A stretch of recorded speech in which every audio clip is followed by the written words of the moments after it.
ఇప్పుడే అనిత గారు ఒక మాట అన్నారు. ఎగ్జాక్ట్గా 22 సంవత్సరాల కంటే ముందు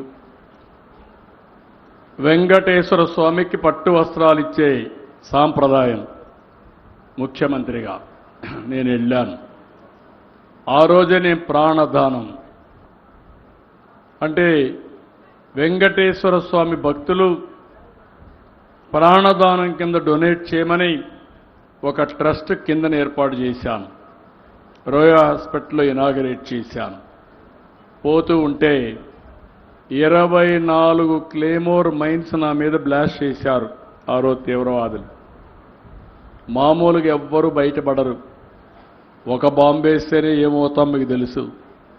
అలాంటిది 24 బాంబులు వేస్తే సాక్షాత్తు వెంకటేశ్వర స్వామి దిగొచ్చి నాకు ప్రాణభిక్ష పెట్టాడని చెప్పి మీ అందరికీ విజ్ఞప్తి చేస్తున్నాను.